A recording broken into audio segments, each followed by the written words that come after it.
Baiklah, Assalamualaikum warahmatullahi wabarakatuh. Perkenalkan kami kelompok Andromeda. Di sini kami akan mempresentasikan hasil pekerjaan kami dalam pembuatan model-model dari aplikasi pelelangan online berbasis web. Sebelumnya, perkenalkan nama saya Ibnu Syawal dan ini rekan-rekan saya. Silakan memperkenalkan diri masing-masing. Perkenalkan nama saya Indra Yuda. Perkenalkan nama saya Andreas Christian Virga. Perkenalkan, nama saya Emilio Salendra Wijaya. Perkenalkan nama saya siapa?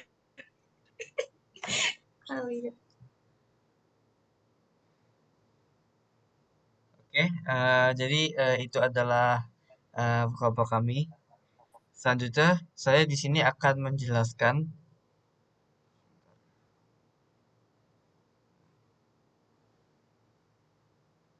abstrak dari proyek kami, yaitu abstrak dari proyek kami itu laporan ini mendokumentasikan analisis dan desain sistem untuk aplikasi jual beli barang bekas. Aplikasi ini bertujuan untuk menyediakan platform yang mudah digunakan dan aman bagi pengguna untuk menjual barang bekas dan menjual atau membeli barang bekas sehingga mendorong konsumsi berkelanjutan dan mengurangi limbah. Laporan ini mencakup deskripsi proyek, analisis kebutuhan fungsional dan non-fungsional, serta model-model yang divisualisasikan dengan berbagai diagram UML seperti use case diagram, use case description, activity diagram, class diagram, dan sequence diagram. Untuk tim member role, tim dan role-nya, saya Ibnu Syarifyan. Di sini saya sebagai analisis hasil wawancara dan kuesioner. Indra Yuda dan Andreas Christian Virga itu sebagai wawancara user pembeli dan user penjual. Emilio sama seperti saya menganalisis hasil wawancara dan kuesioner. Sheila Nabila Cantika Yudo dan Alia Rahmadani Supriyadi itu sebagai pengisi kuesioner dari para narasumber secara online. Berikut adalah project description dari kami. Jadi ada beberapa poin yaitu menjual barang bekas, mencari barang bekas, berinteraksi dengan sesama pengguna, melakukan transaksi yang aman, serta memberikan penilaian dan ulasan setelah kita uh, melakukan pelelangan. Aplikasi ini akan dikembangkan dan berfokus pada keamanan, kemudahan pengguna dalam menggunakan aplikasi, kecepatan dan performa aplikasi, serta kehandalan aplikasi dalam melakukan tahap pelelangan atau tahap jual belinya. Berikut merupakan fungsional dan non-functional requirement-nya yang sudah terdefinisi dari hasil wawancara serta kuesioner. Dan selanjutnya akan diteruskan oleh teman saya oleh teman saya Indra Yuda sebagai yang melakukan atau yang membuat use case diagram. Silakan. Oke. Eh, untuk use case diagram sendiri bisa digedein sedikit nggak? Soalnya nggak kelihatan. Oke. Untuk use case diagram sendiri, kami mendapatkannya dari hasil analisis kebutuhan pengguna dan proses bisnis yang berjalan. Em, Misalnya, kami membuat use case mendaftar akun itu dari kebutuhan pengguna baru yang ingin bergabung dalam platform lelang online kami. Sedangkan ada use case menambah barang lelang dan membuat penawaran itu merupakan inti dari proses lelang itu sendiri. Jadi itu emang harus disediain oleh sistem. Dan juga kami menambahkan use case memberikan ulasan dan melihat riwayat transaksi. berdasarkan masukan pengguna yang menginginkan transparansi dan akuntabilitas dalam sistem. Oke, itu aja. Baik, terima kasih untuk Indra untuk menjelaskan use case diagramnya. Selanjutnya ke dalam use case skenario. Ini dibuat oleh Mas Emilio. Silakan Mas Emilio untuk mendeskripsikan apa hasil pekerjaan Anda dalam membuat use case skenario ini sendiri. Baik, terima kasih kepada Ibnu. Untuk pada bagian use case skenario ini, pada bagian ini memberikan penjelasan lebih rinci tentang use case yang identifikasikan pada use case diagram. Setiap use case skenario menguraikan langkah-langkah interaksi antar aktor dan sistem, termasuk kondisi awal, alur norma, dan alur alternatif, dan kondisi akhir. Pada use case pertama adalah mendaftar akun. Untuk aktor yang terlibat adalah penjual dan pembeli. Tujuannya adalah membuat akun baru di platform. Untuk skenario-nya, pendaftaran akun berhasil. Poin pertama adalah penjual atau pembeli memilih opsi daftar pada halaman utama. Poin Lebih kedua, singkat aja sistem. waktunya Oh ya, ya oke. Oke, untuk kita lanjutkan saja. Yang kedua adalah skenario pendaftaran akun gagal. Untuk poin yang kedua adalah use case mengatur profil. Di dalam itu ada skenario mengatur profil berhasil. Untuk poin yang ketiga adalah use case menambahkan barang lelang. Ya, di dalamnya adalah skenario menambahkan barang lelang berhasil.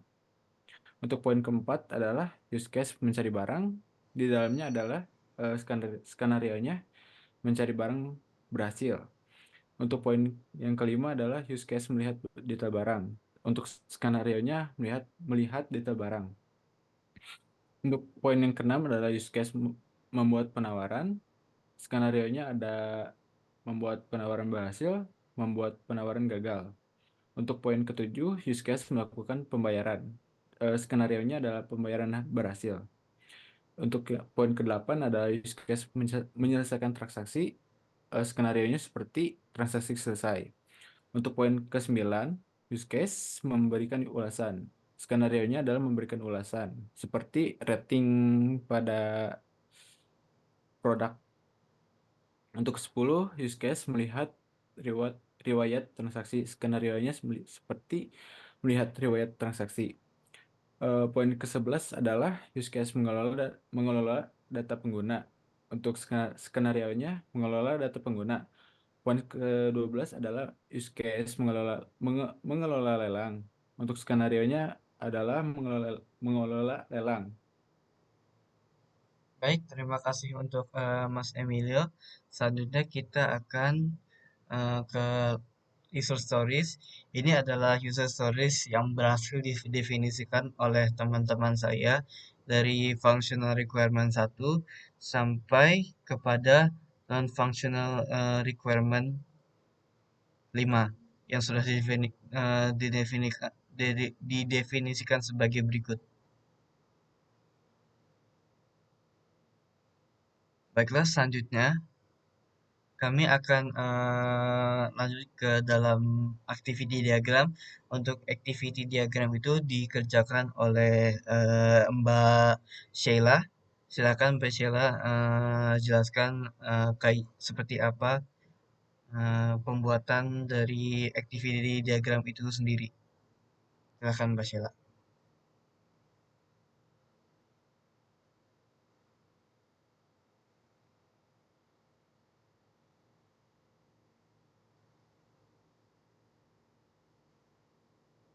Sheila?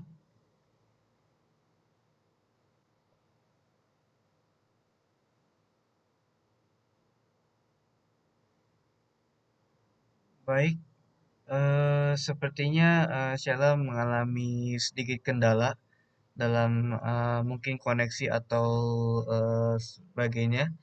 Selanjutnya kita loncat dulu pada tahap kelas diagram. Untuk kelas diagram sendiri ini dikerjakan oleh Mbak Alia.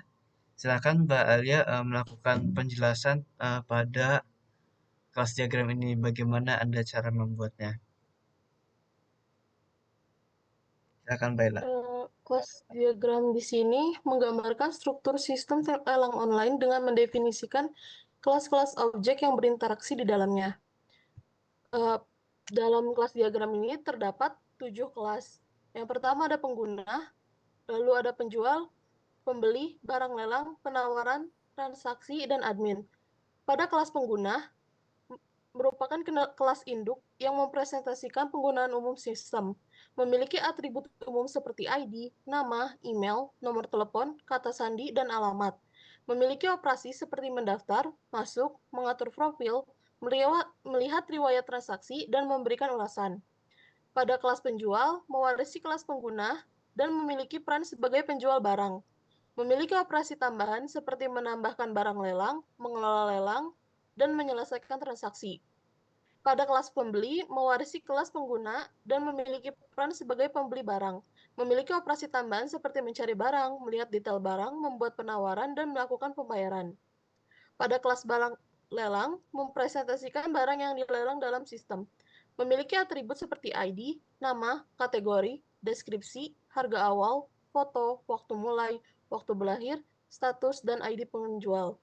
Memiliki operasi get penawaran tertinggi untuk mendapatkan penawaran tertinggi saat ini.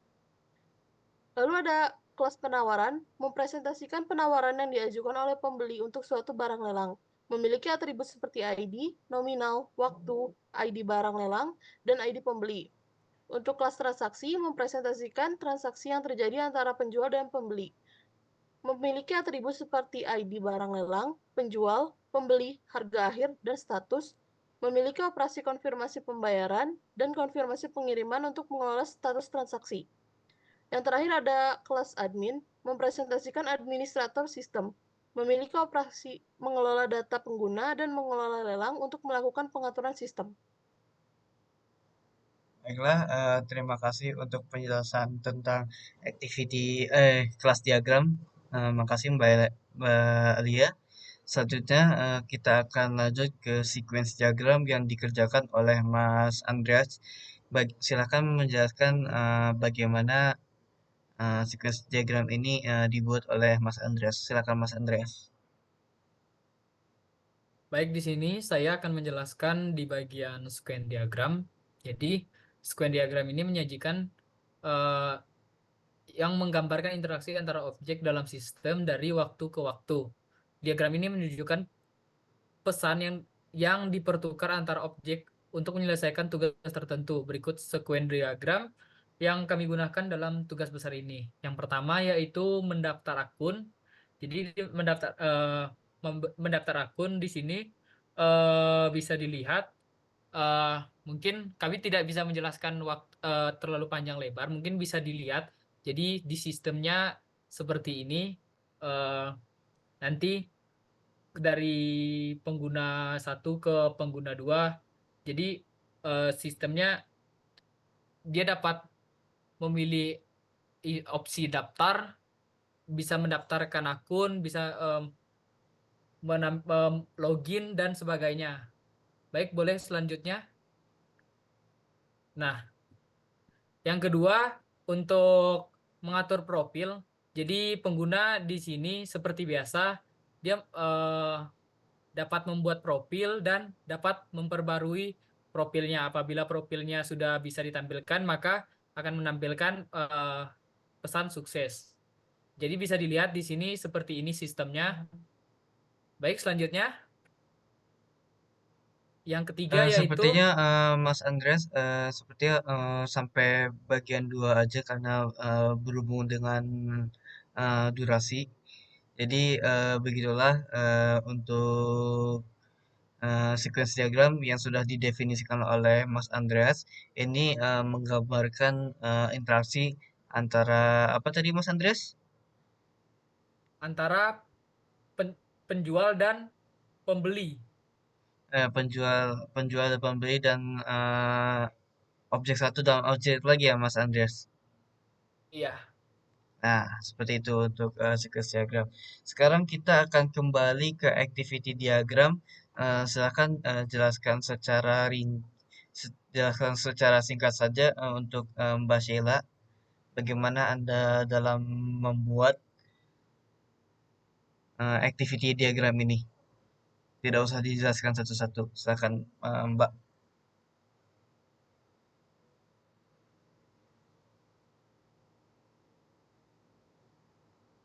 Sepertinya untuk Mbak Sheila terdapat kesalahan koneksi. Mohon dimaafkan saja. Jadi saya perjelas di sini, activity diagram ini adalah alur kerja bisnis utama dalam sistem. Diagram ini menunjukkan urutan aktivitas yang dilakukan untuk menyelesaikan tugas tertentu, seperti cara mendaftarkan akun, melakukan pelelangan, mengatur profil, dan lain-lain. Sepertinya itu yang bisa kami jelaskan. Terima kasih. Maafkan jika ada kesalahan-kesalahan yang cukup minor dan kesalahan major yang terjadi dalam presentasi. Kami berterima kasih. Wassalamualaikum warahmatullahi wabarakatuh.